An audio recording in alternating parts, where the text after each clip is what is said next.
સુત પુરાણી કહેવા લાગ્યા કે આજે હું તમને જે કથા કહું છું ને એ કથા એ કોઈ સામાન્ય કથા નથી. આ કલકાણી પરિવાર સાંભળજો, તમને જે કથા મળી છે ને એ કથા દેવતાઓને નથી મળી, એ કથા તમને મળી છે.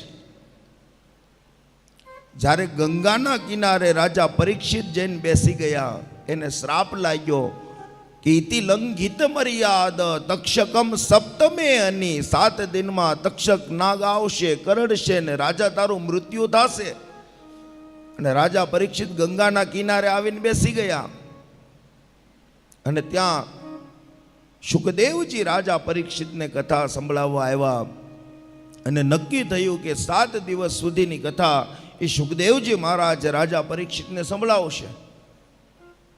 અને જ્યાં કથાની શરૂઆત કરવા જાય ત્યાં આકાશમાંથી દેવતાઓ એ સ્વર્ગમાંથી અમૃતનો કુંભ લઈને આવ્યા છે. અને અમૃતનો કુંભ લઈને આવી અને શુકદેવજીને કહેવા લાગ્યા કે તમને પ્રણામ હો.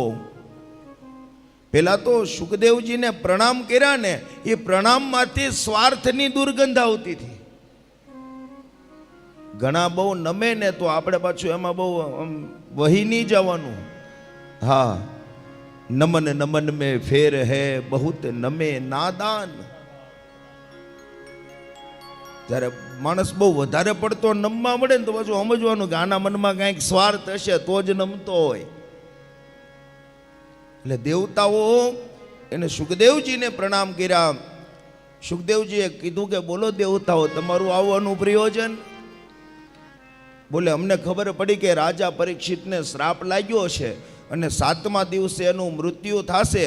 તો એ રાજાને ભય તો એક જ છે ને કે 7મા દિવસે એનું મૃત્યુ થઈ જશે.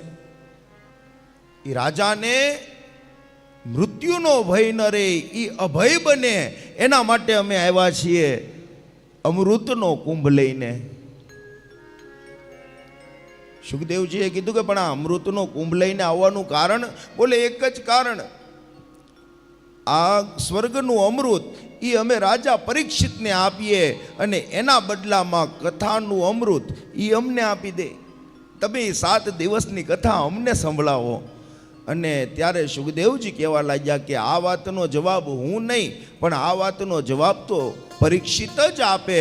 અને રાજા પરીક્ષિતને બોલાવવામાં આવ્યા અને કીધું કે જો આ સ્વર્ગના દેવતાઓ રાજા તારા માટે અમૃત લઈને આવ્યા છે. શુકદેવજીની સામે જોઈને રાજા પરીક્ષિત નતમસ્તક થયો અને કીધું કે આપ મને જણાવો તો ખરી કે આ સ્વર્ગના અમૃતમાં ને કથાના અમૃતમાં બેમાં ફરક શું છે? અને ત્યારે રાજા પરીક્ષિતને ફરક સમજાવતા આજે શુકદેવજી મહારાજ કહેવા લાગ્યા કે હે રાજા, દેવતાઓ જે અમૃત લઈને આવ્યા છે ને એ અમૃત પીશ ને એટલે એક વસ્તુ તો છે જ કે રાજા તારું મૃત્યુ નહીં થાય, 7મા દિવસે તું મરીશ નહીં, કારણ કે અમૃત પી લઈશ એટલે તું અમર બનીશ. રાજા તને કોઈ મારી ન શકે. બીજું બોલે તું અભય બને. પણ એમાં ફરક શું બાપજી, મને એ સમજાવો.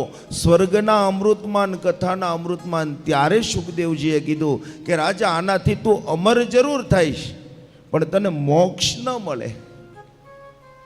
મોક્ષની પ્રાપ્તિ કરવી હોય તો તારે રાજા કથારૂપી અમૃત પીવું પડે. આ સ્વર્ગનું અમૃત પીશ તો તું ભોગ વિલાસ માણી શકીશ. એ તો દૂરથી દેખાતા ડુંગર જેવું છે. પણ જો તું આ કથાનું અમૃત પીવે તો રાજા તને મોક્ષની પ્રાપ્તિ થાય. તારે આ 84 લાખમાં ભટકવું ન પડે. અને ત્યારે એવું કીધું કે એક કાચના મણીમાં અને એક સાચા મણીમાં જેટલો ફરક હોય ને એટલો ફરક આ બંને અમૃતમાં છે. રાજા પરીક્ષિતે કીધું કે મારે સ્વર્ગનું અમૃત નથી જોતું, મારે તો કથાનું અમૃત પીવું છે.